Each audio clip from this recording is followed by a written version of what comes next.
سیر حاصل لیکن ہمارے درس کا وقت محدود ہوتا ہے، اس لیے آج کی تلاوت کی گئی منزل میں سے میں صرف دو چیزیں لے رہا ہوں، ایک اوامر اور ایک نواہی۔ آج کی منزل میں کچھ مقام ایسے تلاوت کیے گئے جن میں کچھ باتوں کے کرنے کا حکم دیا گیا ہے، جن باتوں کے اور جن کاموں کے کرنے کا حکم دیا گیا انہیں اوامر کہتے ہیں، اور جن کاموں اور جن باتوں سے ہمیں روکا گیا اور منع کیا گیا انہیں نواہی کہتے ہیں۔ امر بالمعروف اور نہی عن المنکر، ان میں سے ایک مقام ایسا ہے جس میں اللہ تبارک و تعالی نے حکم دیا ہے، اسلام کے 5 ارکان میں سے جو 5واں رکن ہے وہ ہے حج بیت اللہ شریف۔ یہ حج کے بارے میں آج کی منزل میں بہت سے احکامات تلاوت کیے گئے۔ میدان عرفات میں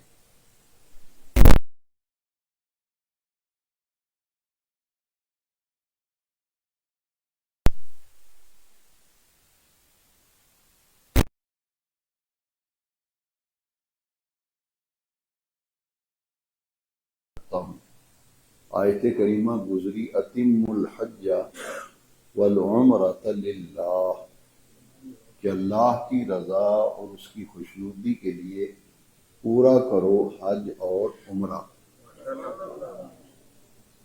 حج جو ہے یہ فرض ہے، اسلام کا 5واں رکن جو حج ہے یہ کیا ہے؟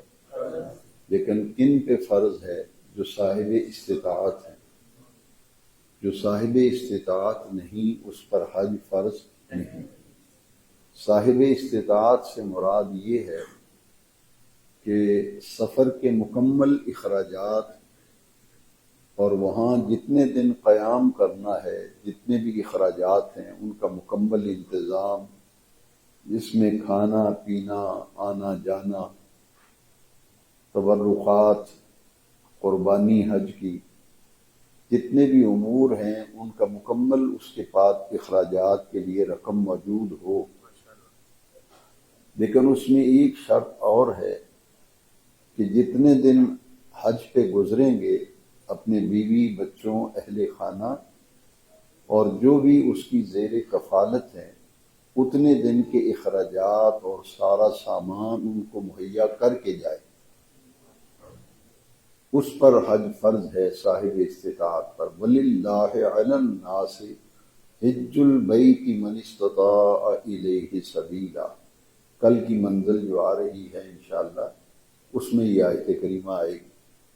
تو آج کی منزل میں دونوں عبادتوں کا اکٹھا ذکر آیا، حج اور عمرے کا۔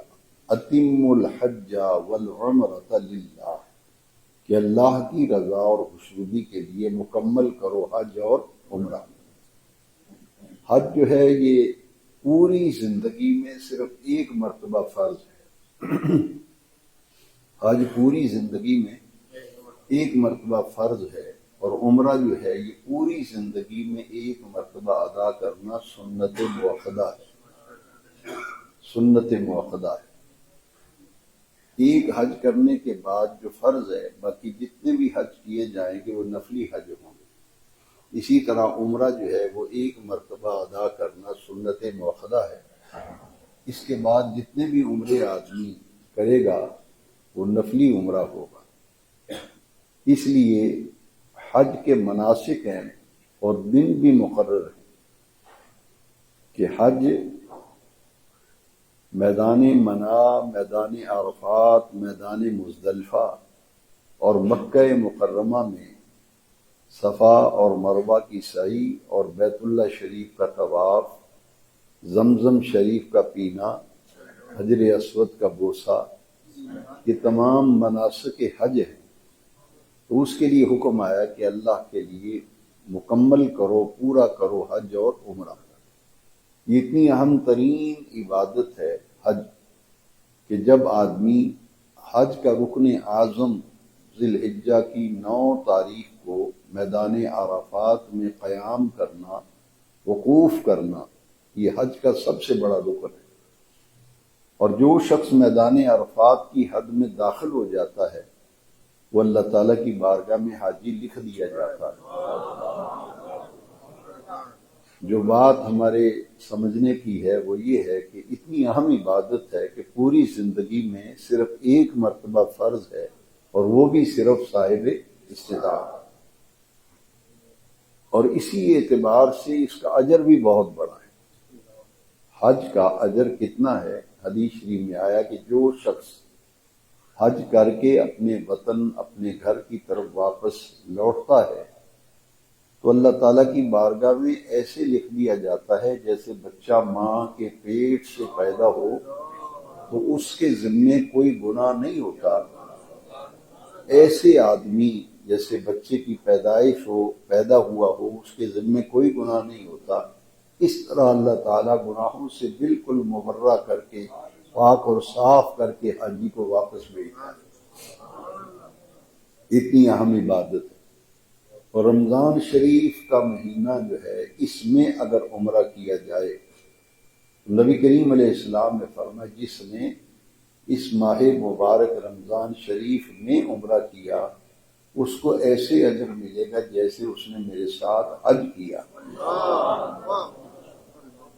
تو آدمی فرض حج تو ایک ہی ہے، باقی سنت موقدہ ہے عمرہ، باقی جتنے بھی حج کریں گے وہ نفلی حج ہوں گے۔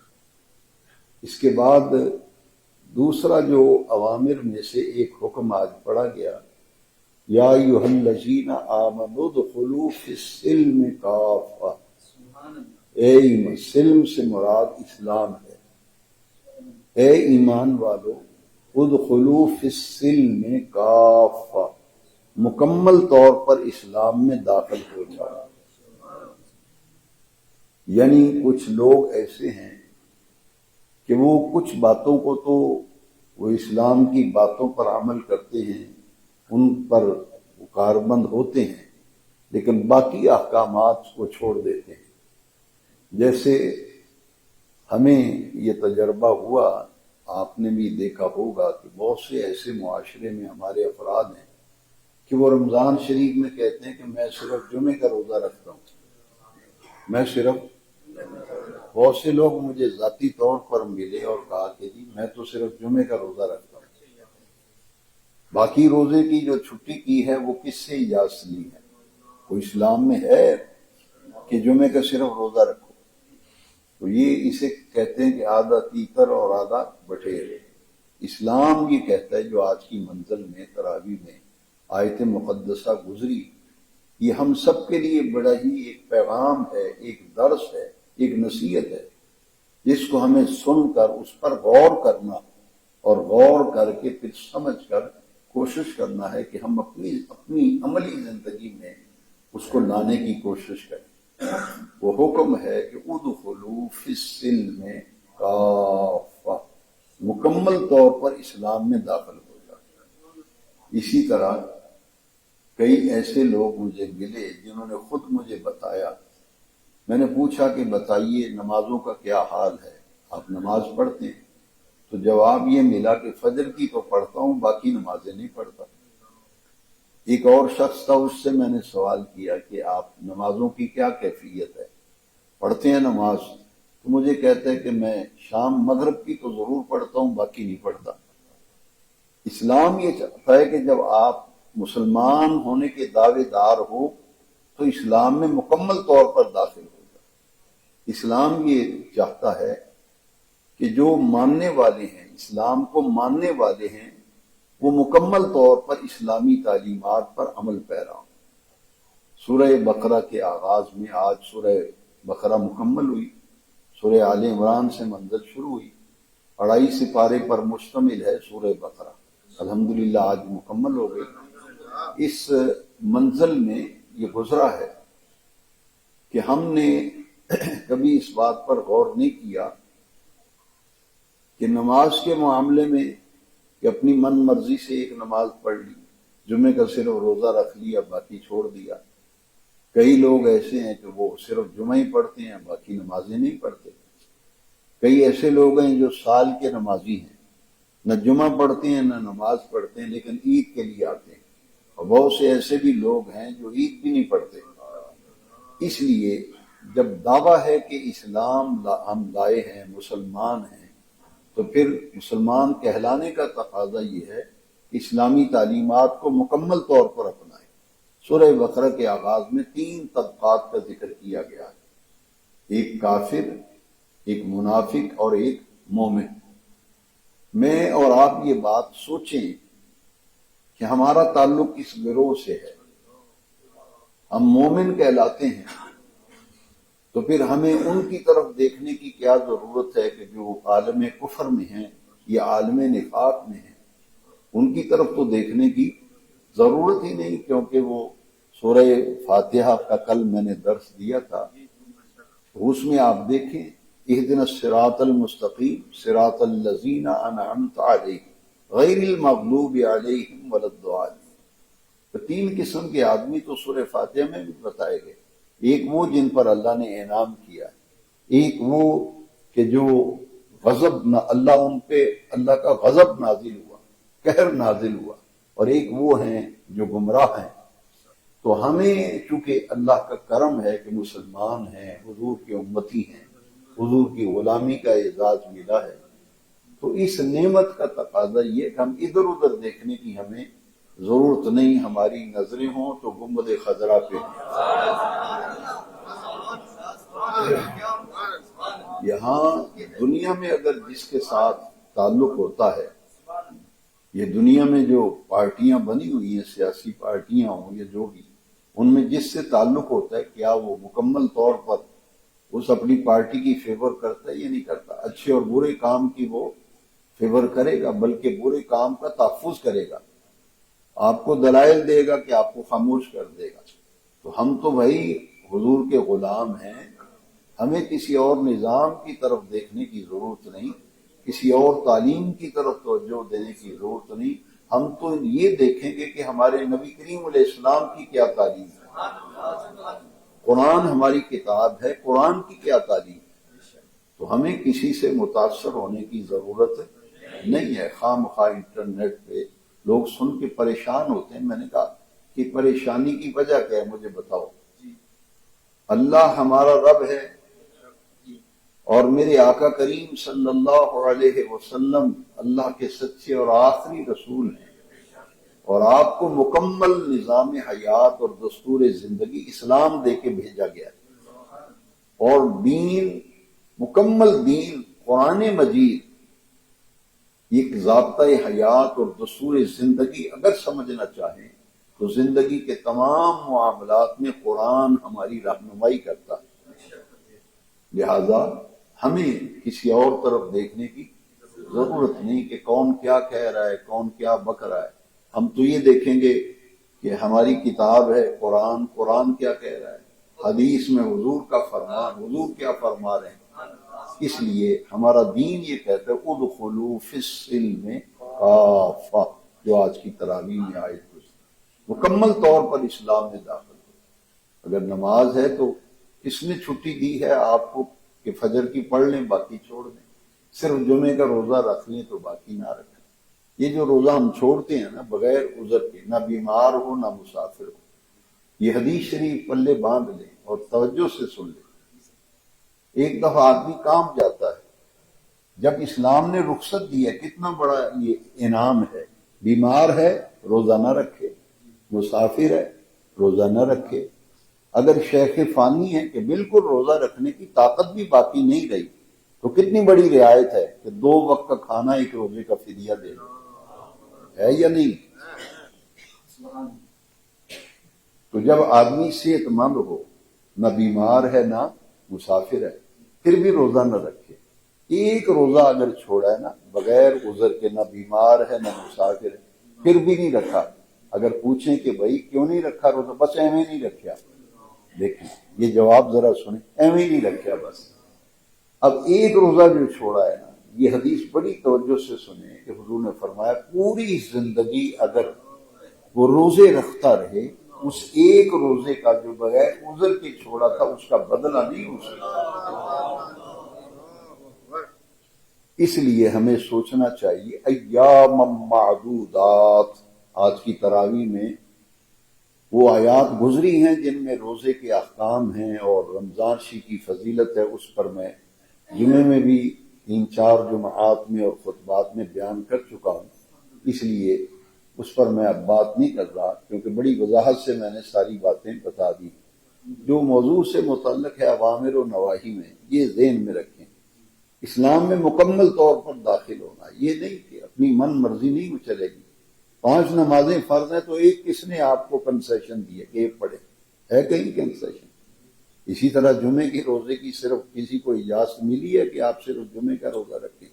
لہذا یہ باتیں جو ہیں مسلمان کی شان کے لائق نہیں ہیں۔ سستی کا ہو جانا، غفلت کا ہو جانا وہ الگ معاملہ ہے، لیکن اپنا ایک ذہن بنا لینا، اس پر اڑ جانا، یہ اسلام پسند نہیں کرتا۔ پھر دائرہ اسلام میں رہنا۔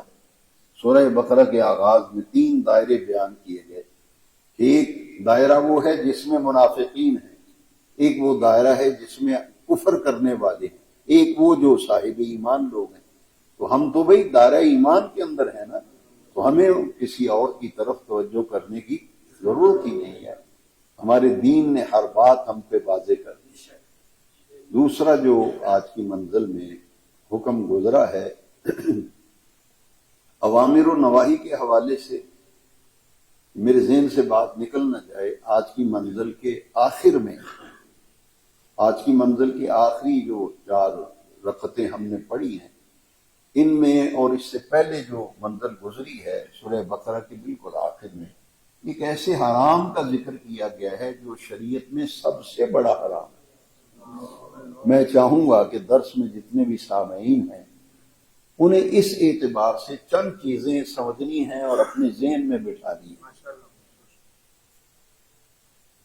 چند چیزیں ایسی ہیں، مثلا سوال یہ ہے کہ اسلام میں، ہمارے دین میں سب سے بڑا حرام کیا ہے؟ آج کی منزل میں گزرا وہ سود ہے۔ وہ کیا ہے؟ سود ہے۔ اور آج کی منزل میں گزرا کہ اللہ اور اس کے رسول سے جنگ ہے۔ جتنے بھی کام شریعت میں حرام ہیں ان میں سے سب سے بڑا حرام کیا ہے؟ اس سے بڑا حرام ہی کوئی نہیں۔ اور آج کی منزل میں گزرا کہ سود بندے کو تباہ کرتا ہے۔ میں نے خود سود کا کاروبار کرنے والوں کو تباہ ہوتے ہوئے دیکھا ہے۔ ملوں کے مالک جو ہیں ان کو دیکھا ہے کہ اپنی گاڑیاں تک بیچی، انہوں نے گھر تک بیچ دیا ہے جی۔ تو آج کی منزل میں گزرا کہ سود جو ہے یہ تباہی کے کنارے تک پہنچاتا ہے، اور جو صدقہ و خیرات ہے یہ بندے کے رزق میں اور معاملات میں برکت و اضافہ فرماتا ہے۔ لہذا حلال اور حرام کی تمیز یہ آج کی منزل میں خاص نقطہ جو ہے اس سے لیا کہ سب سے بڑا حرام جو ہے وہ کیا ہے؟ سود۔ اس طرح اگر کوئی سوال کرے کہ حقوق اللہ میں سے سب سے بڑا گناہ کیا ہے، جتنے بھی چوٹی کے گناہ ہیں جب ان کی آپ لسٹ بنائیں گے تو حقوق اللہ میں سے سب سے بڑا گناہ شرک ہے۔ سب سے بڑا گناہ اور شرک یہ ہے کہ اللہ کی ذات جیسی کسی ذات کو سمجھنا اور اس کی صفات جیسی کسی کی صفات کو ماننا، اور یہ عقیدہ پختہ کر لیں کہ اللہ کریم اپنی ذات میں بھی وحدہ لا شریک ہے اور اپنی صفات میں بھی وحدہ لا شریک ہے۔ اس کی ذات میں بھی اس کا کوئی شریک نہیں، ساتھی اور ثانی نہیں، اسی طرح اس کی صفات میں بھی اس کا کوئی ساتھی، اور عبادت کے لائق اس کے سوا پوری کائنات میں کوئی عبادت کے لائق نہیں۔ اس لیے جب ہم کلمہ طیبہ پڑھتے ہیں تو شرک کی جڑیں کٹ جاتی ہیں۔ لا الہ الا اللہ، یہ بنیاد ہے۔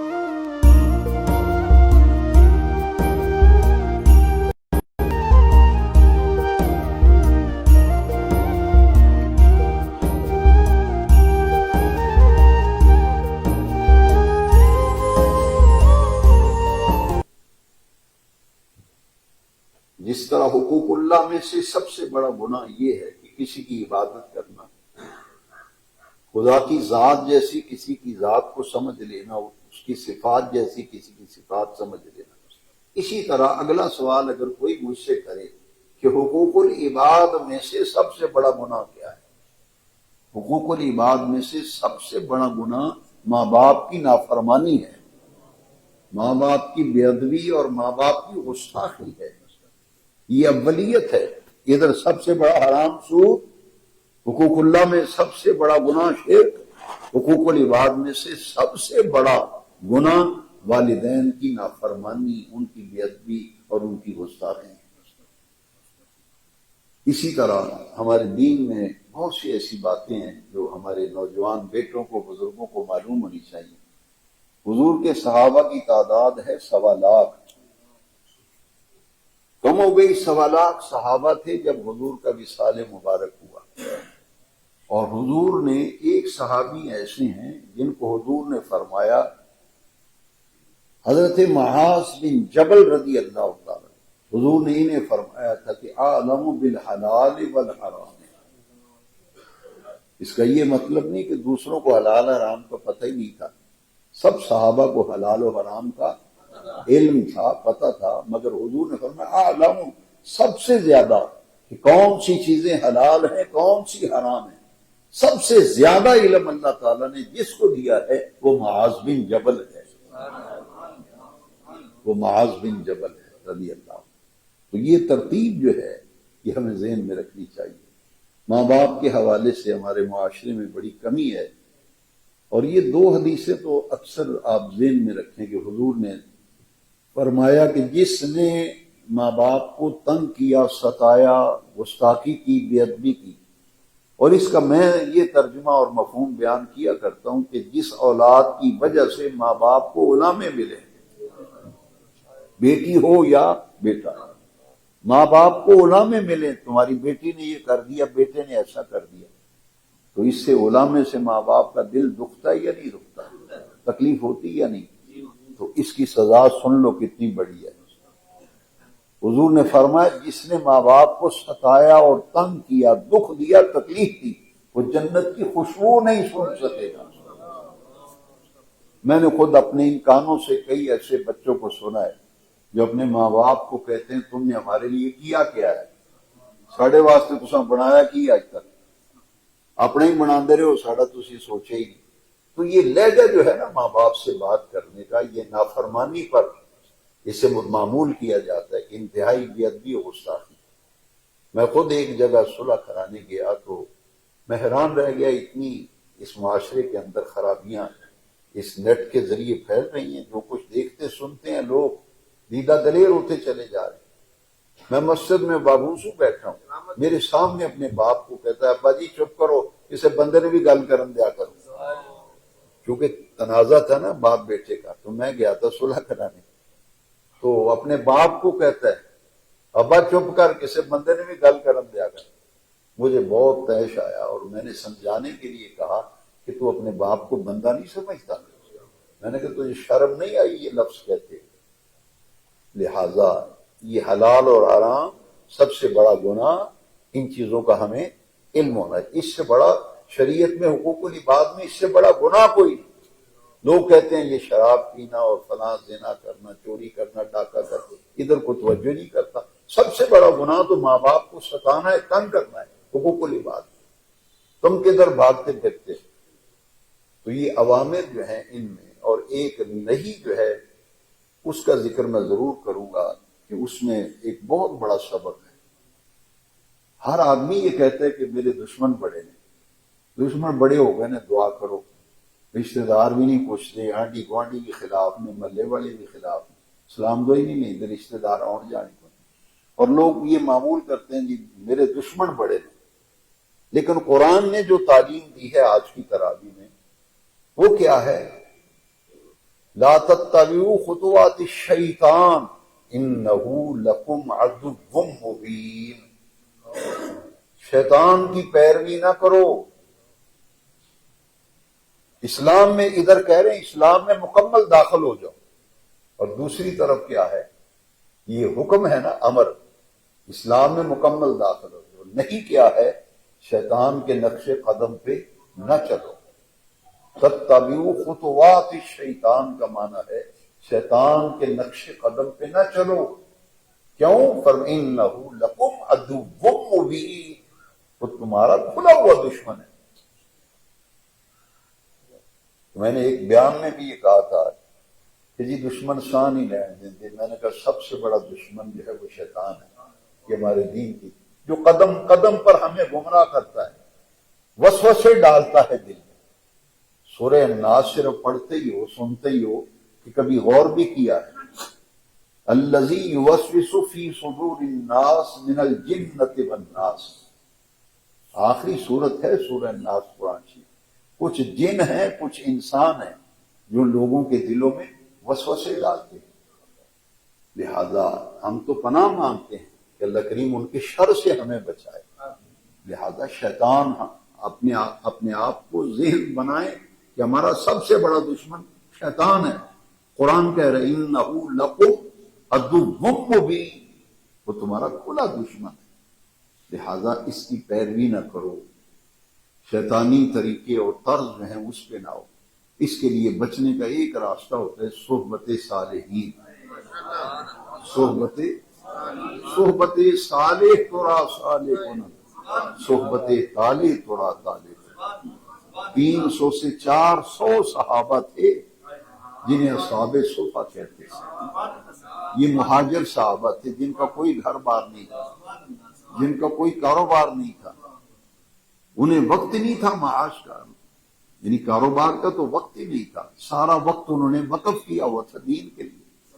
اصحاب صفہ قرآن میں باقاعدہ آیت آئی یہ لوگ تمہارے تعاون تمہارے صدقات و خیرات کے زیادہ مستحق ہیں جنہوں نے اپنی زندگیاں دین کے لیے وقف کی. تو ایک طرف یہ حکم ہے کہ شیطان کے نقش قدم پہ نہ چلو، اس کی پیروی نہ کرو. سب سے بڑا حرام جو ہے وہ سود ہے. پھر آج کی منزل میں 2 مقام ایسے ہیں جو ایمان بالآخرت پر کل میں نے گفتگو کی تھی کہ آخرت کے دن پر ایمان، عقیدہ توحید، عقیدہ رسالت اور ایمان بالآخرت، ایمان باللہ، ایمان بالرسالت اور ایمان بالآخرت.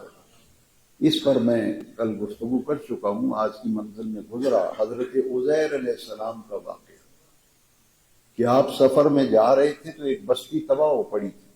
آپ کے دل میں خیال آیا کہ یہ بستی تو ساری اجڑ گئی، تباہ ہو گئی، یہ پھر دوبارہ کیسے آباد ہوگی.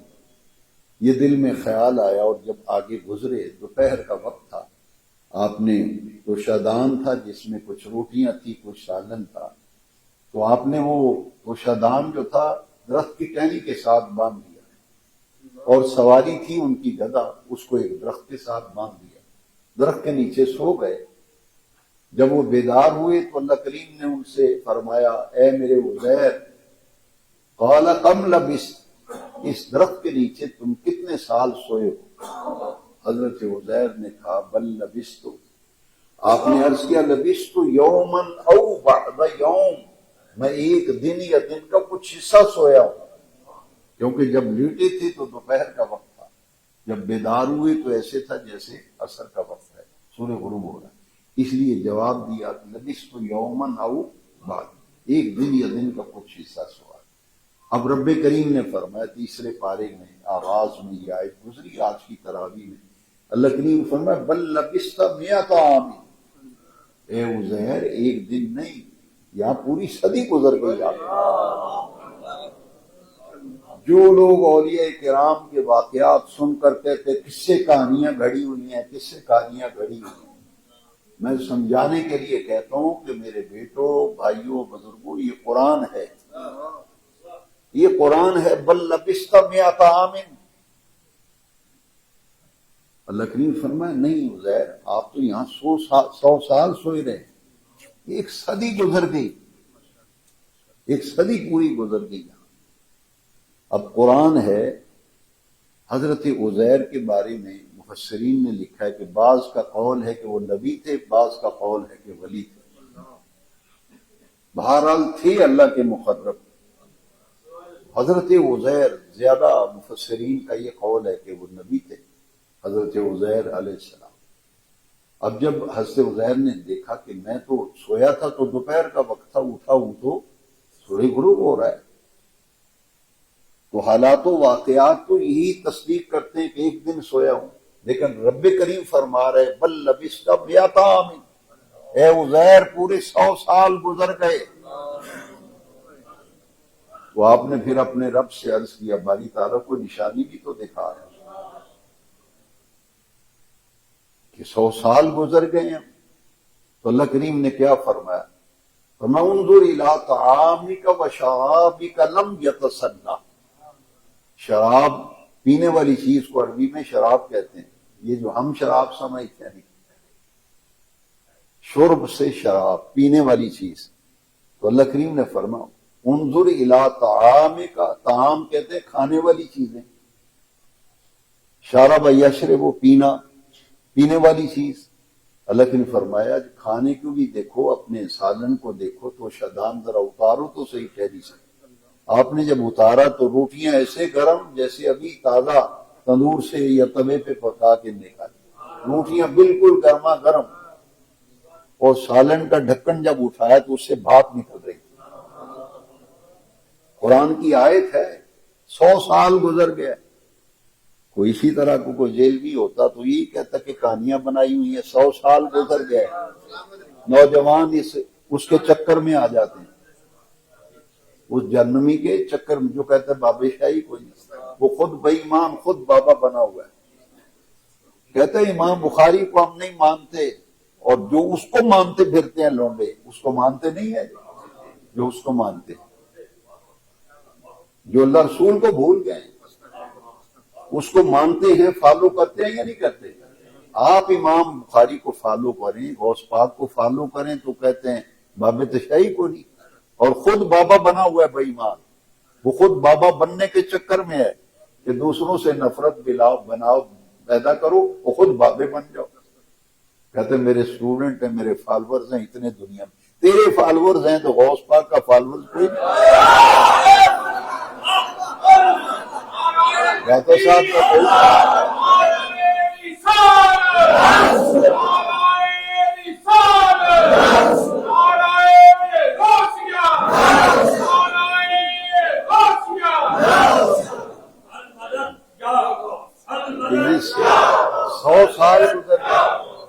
سو سال گزرتے ہیں، سالن گرم، روٹیاں۔ حیران ہو گئے، کہا یا اللہ یہ تو بتاتی ہیں کہ ایک دن گزرا ہے، روٹیاں اور سالن بتاتی ہیں۔ اللہ کریم نے فرمایا انظر الی حمارک، یہ جو سواری ہے نا تمہاری گدھا، اس کو بھی تو دیکھ رہا ہے، میری قدرت کا ایک پہلو دیکھا ہے، دوسرا دیکھ۔ جب آپ نے جہاں گدھا باندھا تھا ادھر تشریف لے گئے تو دیکھا گدھے کا نام و نشان نہیں، وہ سفید ہڈیاں میدان میں، کبھی آپ دیکھیں تو کہیں ہڈی پڑی ہو تو بالکل سفید ہو جاتی، وائٹ کلر، وہ سیدھا اسے کہتے۔ جب ادھر گئے تو ہڈیاں کیا ہیں؟ سفید ہو چکی ہیں، گوشت پوش، گدے شدے کا نام ہی کوئی۔ حضرت عزیر کبھی وہ توشہ کو دیکھتے ہیں، کبھی گدے کو دیکھتے ہیں۔ میرے بیٹوں، نوجوان بھائیوں، بچوں، بزرگوں، قرآن ہے، فانظر الی طعامک و شرابک لم یتسنہ، لم یتسنہ کا معنی ہے یہ تو باسی نہیں ہوا، روٹیاں اور سالن باسی۔ فانظر الی طعامک و شرابک لم یتسنہ انظر الی حمارک ولنجعلک آیۃ للناس۔ گدھے کو بھی دیکھنا، گدھے کو دیکھا تو وہ تو بوسیدہ ہڈیاں ہیں۔ اللہ کریم نے فرمایا اب گدھے کو ہی دیکھو، کیف ننشزها ثم نکسوها لحما۔ تیسرا پارہ آج کی تراویح میں منزل کو فرمایا ان ہڈیوں کی طرف دیکھ، میں کیسے گوشت چڑھاتا ہوں اس کے اوپر، کیسے اس کے اوپر کھال چڑھتی ہے۔ حضرت عزیر دیکھ رہے ہیں ہڈیاں آپس میں آ کے ملی ہیں، یکا یک دیکھا تو گوشت اوپر چڑھ رہا ہے، پھر دیکھا کہ کھال چڑھ گئی ہے، اور گدھے نے آوازیں نکالنی شروع کر دی۔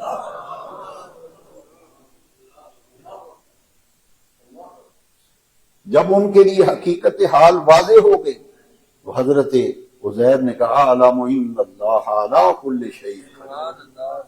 انک علی کل شیء قدیر، باری تعالی میں سمجھ گیا، میں جان گیا تیری قدرت، تو چاہے کسی چیز پر وقت کو سکیڑ دے، چاہے تو کسی چیز میں وقت کو پھیلا دے۔ دل میں خیال آیا تھا نا کہ اللہ کے فرمایا جیسے تجھے گدھے کو تیرے کو زندہ کیا ہے، 100 سال تم لیٹے رہے ہو، تمہیں زندگی بخشی ہے، اس بستی کو بھی ایسے ہی زندہ کر دو۔ ایمان بالآخرت جو ہے، اللہ تعالیٰ قرآن مجید کا نور ہمیں نصیب فرمائے۔ الصلاۃ والسلام علیک یا سیدی یا رسول اللہ۔